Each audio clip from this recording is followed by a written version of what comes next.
और मे भी एक डिफरेंट BIS ने अभी नोटिफाई किया हुआ है जिसकी गोल्ड ज्वेलरी बन सकती है। परचेज होती है, हाँ परचेज होती है, तो 99% जो गोल्ड होता है तो वो प्योर गोल्ड जो होता है उसकी ज्वेलरीज नहीं बनती हैं और वो BIS HUID के अंतर्गत नहीं आता है। आप जैसे बात कर रहे हैं वो बुलियंस कॉइन्स हो गए, तो वो HUID या ज्वेलरी नहीं होती, उसके लिए मिंट रिफाइनरी का लाइसेंस होता है।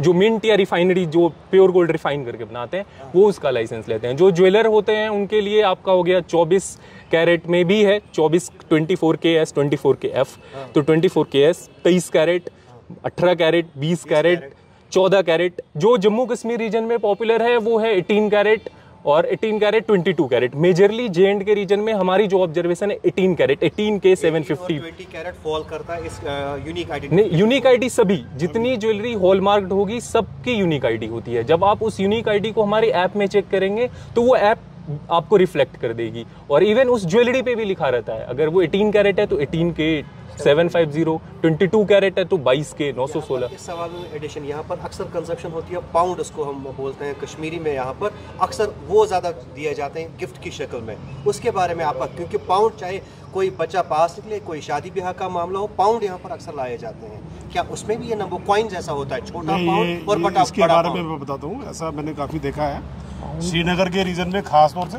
2 मिनट, श्रीनगर के रीजन में खास तौर से 750 का जो छोटे छोटे कॉइन्स जो है ना, 2 ग्राम के, 4 ग्राम के, 6 ग्राम के दुकानदारों के द्वारा बेचे जाते हैं और उसके कॉइन्स के ऊपर BIS का लोगो नहीं होता।